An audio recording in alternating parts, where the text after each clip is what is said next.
Есть особый холод, который накрывает в самом конце фильма, когда на экране появляется строчка «Все это произошло на самом деле».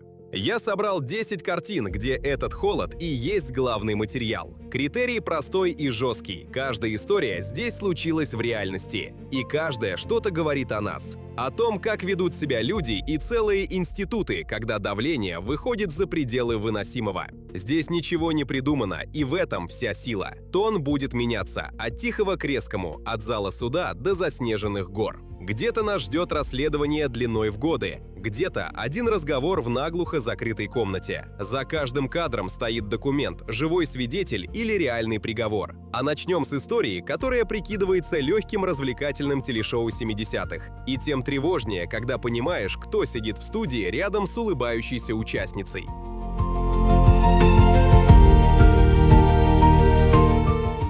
Лос-Анджелес середины 70-х на экране выглядит почти безмятежно. Яркий свет студии, бодрый ведущий, дежурные аплодисменты по команде. Молодая женщина выходит на популярное шоу знакомств, где из 3 скрытых за ширмой холостяков нужно выбрать кавалера по одним лишь ответам в микрофон. Все подано как невинная игра, легкая и глянцевая. И именно эта легкость потом холодит сильнее всего. В основе реальная история Родни Алкалы, который однажды вышел к публике в эфире игры в свидание. Зал смеется его шуткам, ведущий подыгрывает, а зритель студии не знает того, что уже знаем мы. Все напряжение растет из этого зазора между нарядным телешоу и тем, кто спокойно сидит в кадре под софитами. Фильм держит нас в комнате, где угроза улыбается в микрофон под общие аплодисменты и ни на секунду не повышает голос. Мы все время хотим предупредить героиню через экран, но можем только смотреть. В этом и есть суть приема – бессилие зрителя, который знает чуть больше, чем люди в студии.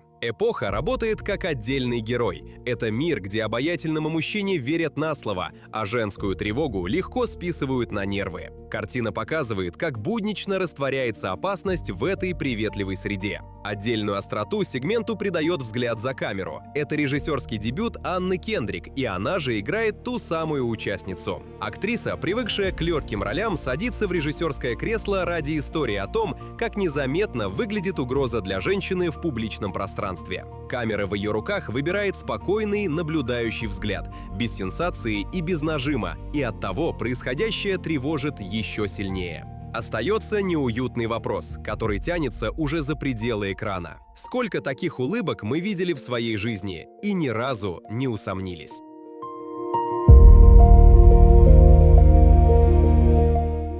От теплой студии к настоящему холоду, который пробирает зрителя прямо сквозь экран. Представьте тишину высоко в горах, где разреженный воздух режет легкие, а вокруг до самого горизонта только снег, искореженный металл и люди, оказавшиеся там, где человека быть не должно. В сердце фильма катастрофа рейса уругвайских военно-воздушных сил 571, который разбился в Андах в 1972 году. На борту была молодежная команда по регби вместе с близкими и друзьями. Самолет исчезает с радаров, спасатели сворачивают поиски, и горстка выживших остается один на один с горой, морозом и собственным растущим страхом. Зритель словно сам чувствует, как немеют пальцы и тяжелеет каждый шаг по глубокому снегу. Ставка предельно высокая, и она ничуть не выдумана. Это долгие недели на ледяном склоне, где каждое прожитое утро уже маленькая победа над обстоятельствами. Фильм сознательно сосредоточен на солидарности,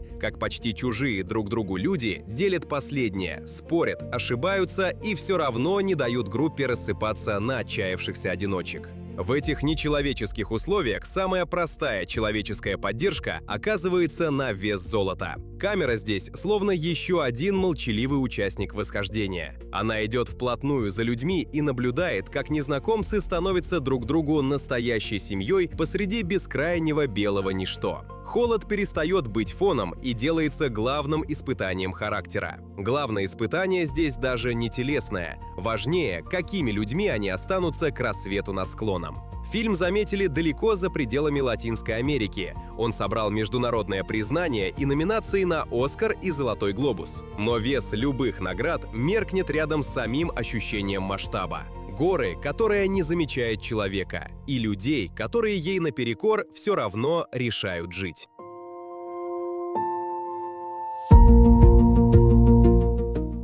После открытого пространства Гор наглухо закрытые кабинеты без окон, где воздух гуще любого тумана. Здесь сталкиваются две неравные силы. Один упрямый сотрудник аппарата Сената и целая государственная машина, которая отчаянно не хочет, чтобы он закончил свою работу. Официальный синопсис Amazon называет это триллером по реальным событиям о расследовании Дэниела Джонса. Молодой аналитик получает задание разобраться в одной из самых закрытых программ спецслужб, запущенных после 11 сентября. Чем глубже он копает, тем сильнее давление сверху, и тем яснее, что правда здесь нужна почти никому, кроме него самого. Фильм почти не выходит из переговорных, тесных архивов и подвальных комнат с документами. Напряжение рождается из тишины коридоров, из тяжелых взглядов начальства, из растущей стопки бумаг, которую кто-то наверху упорно стремится закрыть навсегда. Это медленный бюрократический триллер, где главное оружие – доступ к документу и чужое упрямство. Каждый звонок здесь может прослушиваться, каждый союзник завтра способен отвернуться, и эта незримая слежка давит сильнее открытой угрозы. Масштаб этой тихой борьбы трудно переоценить.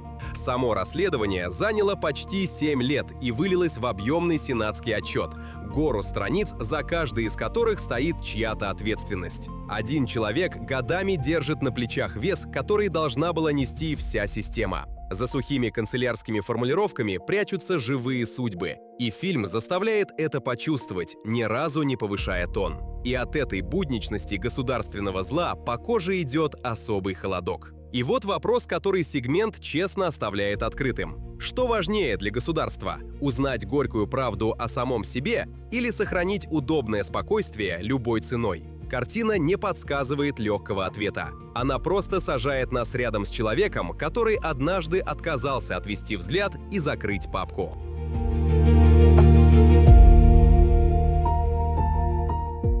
После тихой войны одного человека с государством – другая ловушка, такая же тесная, но уже личная. В центре – человек, у которого нет ни одного безопасного выхода. Уильям О'Нил, мелкий уличный мошенник, попадает в руки спецслужб и получает предложение, от которого не выйдет отказаться. Ему велят войти в доверие к одному из самых ярких молодых лидеров политического движения конца 60-х и докладывать обо всем, что он увидит изнутри. Эти события не выдуманы. Фред Хэмптон, харизматичный глава чикагского отделения «Черных пантер» и завербованный информатор Уильям О'Нил – реальные фигуры, и весь нерв фильма вырастает из их напряженного союза. О'Нил день за днем играет роль преданного соратника, прекрасно зная, кому на самом деле передает каждое услышанное слово. И чем ближе он к Хэмптону, чем сильнее проникается его словами, тем тяжелее эта двойная жизнь давит изнутри. Вокруг него кипит целое движение, митинги, программы помощи району, и каждый день он смотрит в глаза людям, которых тихо предает. Фильм не превращается в политическую листовку и не уходит в плакатные лозунги. Он смотрит на человека, который предает по чуть-чуть, незаметно, день за днем, и сам до конца не понимает, как зашел уже так далеко. Камера сидит вплотную к лицам и ловит сомнения, страх, минутную слабость. Критический прием был исключительно теплым. Картину назвали сильной драматизацией реальных событий и крупной победой режиссера и его актеров. Той редкой работой, где плотный исторический материал звучит как живая, дышащая драма. За кадром остается целая эпоха, но фильм не отрывается от одного лица. Большая история все время остается за плечом героя, но в фокусе именно его дрогнувшая совесть. Тяжелое послевкусие держится и после титров. За каждым большим историческим именем стоял кто-то совсем маленький, кто однажды просто сказал «да» не тому человеку. От скрытого предательства внутри движения к открытому столкновению одиночки и корпорации. Открывается все с одной обыденной сцены. Успешный корпоративный юрист, годами защищавший большие химические компании, вдруг слышит просьбу о помощи от простого фермера из глухой провинции. В основе фильма реальное дело адвоката Роберта Биллота против корпорации Дюпон, связанное с загрязнением питьевой воды. И один этот неловкий разговор медленно переворачивает всю его благополучную карьеру. Биллот делает то, чего от него не ждет ровным счетом никто. Он переходит на сторону крошечного провинциального сообщества против клиента собственного круга. Сначала это кажется мелким спором о компенсации. Потом делом всей жизни, которая тянется долгими годами и выматывает его самого, его семью и остатки веры в систему. Фильм остается историей про упрямство одного человека против огромной безличной машины, у которой есть деньги, армия юристов и бесконечное терпение, чтобы просто дождаться, пока противник сдастся сам. Каждая новая папка документов дается тяжелее предыдущей. Каждое заседание отнимает еще кусок жизни. Это кино о выдержке, где каждый прожитый в борьбе год уже достижение. Чем дольше идет тяжба, тем сильнее она бьет по семье, по нервам, по самому ощущению, что справедливость вообще достижима. Сценарий вырос из большого журналистского материала издания New York Times, подробного расследования о том самом адвокате и его многолетней борьбе в одиночку. И эта документальная основа отчетливо чувствуется в каждой детали. Спокойный тон, въедливая точность, отсутствие дешевого пафоса. Каждая мелочь работает на доверие, и ты постепенно начинаешь болеть за этого тихого, усталого человека. Сегмент закрывает портрет героя. Человек, который мог спокойно дожить до пенсии в дорогом кабинете, выбирает годами биться там, где победа кажется почти невозможной. И продолжает идти даже тогда, когда уже не уверен, что доживет до конца этой долгой войны. Теперь представьте, что вы обычный гость или официант в роскошном отеле, и привычный спокойный вечер вдруг оборачивается ловушкой. Вы еще не понимаете, что происходит за стенами, слышите только нарастающую тревогу в чужих голосах и видите, как люди вокруг лихорадочно ищут, где укрыться. Именно это острое ощущение беспомощности фильм и ставит в центр. Реальная осада отеля Тадж-Махал Палас в Мумбаи в 2008 году дала фильму его материал. И здесь ничего не придумано. Поэтому фильм все время рядом с людьми внутри здания, с растерянными гостями и прежде всего с персоналом, который вполне мог сбежать, но решил остаться рядом с теми, за кого отвечал. Само нападение остается за кадром, и весь вес истории ложится на человеческий выбор. Ставка предельно проста и от этого огромна. Выжить и при этом сохранить человеческое лицо. Сотрудники отеля выводят постояльцев тайными коридорами, прячут, успокаивают, делятся водой, рискуют собой ради чужих им людей. Напряжение идет от долгих тягучих минут ожидания за запертой дверью, от тишины, в которой ждешь любого шороха. Каждый коридор может оказаться спасением или ловушкой, и от этой неизвестности дыхание перехватывает сильнее любой погони. Скажу честно, это тяжелый просмотр, и он подойдет далеко не каждому вечеру и не любому настроению. Но фильм сделан с уважением и к погибшим, и к тем, кто в ту ночь спасал других. Именно поэтому в памяти остается отвага обычных людей. Сам ужас уходит на второй план. Сила здесь в простом человеческом выборе, который дороже любого постановочного экшена. Странное тепло этого фильма в одном. Даже в самой страшной комнате на Земле находится кто-то, кто думает не только о себе. А теперь вся история резко сжимается до одной комнаты и одного единственного разговора. Идея фильма звучит почти безумно для большого кино. Взять реальную стенограмму допроса и перенести ее на экран почти слово в слово, ничего не приукрашивая. В основе настоящий протокол беседы «Reality Winner» с агентами, которые однажды буднично пришли к ней домой. Молодая женщина возвращается из магазина, а во дворе ее уже спокойно ждут вежливые люди с вопросами. Дальше идет долгий, подчеркнуто вежливый, выматывающий разговор, где каждая фраза имеет вес и где давление нарастает медленно, через тихую, неотступную настойчивость, без единого крика. Форма здесь и есть главный аттракцион. Картина почти дословно воспроизводит этот реальный допрос, и такая документальная точность делает ее по-настоящему необычной для жанра. Мы будто подключаемся к скрытой записи и сами в реальном времени решаем, кому верить и кто кого переигрывает в этой тихой дуэли. Каждая пауза, каждая вежливая улыбка вдруг весит больше любого монолога. Мы оказываемся в роли невольных присяжных и считываем каждое колебание голоса, каждую заминку перед ответом. Фильм оставляет любые политические оценки утечки за скобками и целиком сосредоточен на человеке в центре пустой комнаты, на том, как она держится, улыбается, тянет время и понимает, что земля медленно уходит из-под ног. Камера почти не двигается, и от этой неподвижности в тесной комнате становится только душнее. И вот что невольно ловишь себя на мысли уже после финала. Самый страшный жанр – это иногда обычная расшифровка реального разговора, где нет ни погонь, ни выстрелов, есть только два спокойных голоса и растущая пропасть между вежливыми словами и тем, что прячется под ними. Такое не отпускает дольше любого триллера. После наглухо закрытой комнаты одного допроса открытый зал суда, где на кону уже целая страна. Судебная драма – жанр, который слишком легко уходит в скуку. Бесконечные заседания, сухие термины, говорящие головы в черных мантиях. Аргентина 1985 решает эту вечную проблему на удивление изящно и доказывает, что зал суда умеет бить сильнее любого боевика. За сюжетом стоит реальная история прокурора Хулио Страссере, его молодого заместителя Луиса Морено Окампо и совсем неопытной команды, которой выпало почти невозможное – привлечь к открытому суду вчерашнюю военную верхушку страны, у которой еще остались власть, связи и желание запугать любого, кто посмеет. И все это законным путем, в публичном процессе, на глазах у расколотого общества. Картина рассказывает историю через живых людей и их повседневную работу. Она следит за обычными сотрудниками прокуратуры, которые приходят на работу под прямыми угрозами, нервно шутят в коридорах, боятся за свои семьи и все равно упрямо собирают огромное дело по крошечным кусочкам. Опасность здесь приходит тихо, телефонным звонком среди ночи, взглядом в коридоре.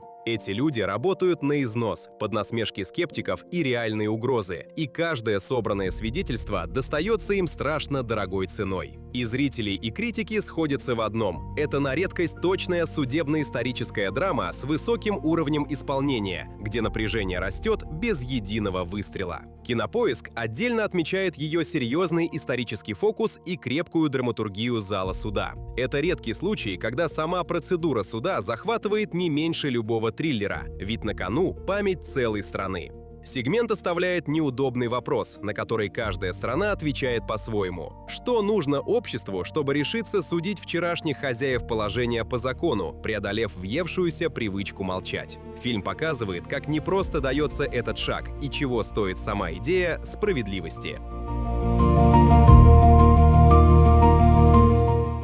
Совсем другая интонация. Тихая, тревожная, с ощущением беды, которая еще не случилась, но уже висит в неподвижном воздухе. Австралия середины 90-х. Сонная окраина. Душный солнечный свет. И в центре кадра молодой человек, с которым явно что-то глубоко не так. Каннский фестиваль описал картину как возвращение к событиям 96-го года в Тасмании, связанным с трагедией в Порт-Артуре. И здесь нужно сразу обозначить границу. Фильм не показывает само событие, не перечисляет жертв и не делает из преступника темного героя. Он сознательно остается в предыстории, в днях и неделях до, и смотрит, как медленно сгущается атмосфера вокруг человека, которого годами не замечают, не понимают и вовремя не останавливают. Каждый эпизод его обычной жизни наливается тихой угрозой от того, что мы заранее знаем, к чему все идет. Весь сегмент держится на актерской работе исполнителя главной роли. Он существует на экране почти физически некомфортно для зрителя. Пустой стеклянный взгляд, неловкие движения, внезапные вспышки и долгие вязкие спады.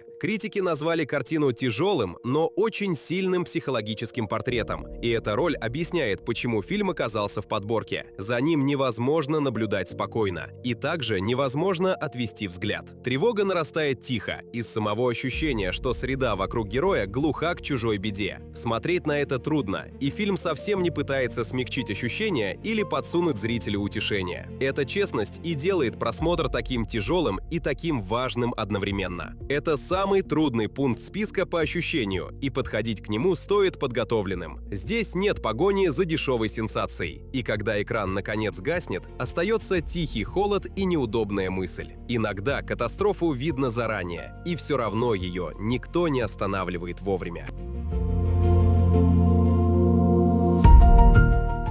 Закрывает десятку фильм, который на первый взгляд кажется самым тихим здесь. И именно поэтому он оказался на первом месте. После взрывов, осад, допросов и заснеженных гор две обычные журналистки, телефонные звонки и потрепанные блокноты. Этот резкий контраст выбран совершенно сознательно. В основе реальное расследование газеты New York Times, которое много месяцев вели журналистки Меган Тухи и Джоди Кантер. Их кропотливая работа когда-то сдвинула с места целую систему молчания. Фильм целиком сосредоточен на самом процессе. Как осторожно проверяют каждый источник, как месяцами уговаривают напуганного человека заговорить, как взвешивают буквально каждое слово перед публикацией, понимая цену ошибки. Здесь почти нет действия в привычном смысле. Вся драма умещается в телефонных разговорах и долгих сомнениях, в решении одного человека, наконец, довериться двум незнакомкам. Каждый такой звонок может оборваться отказом,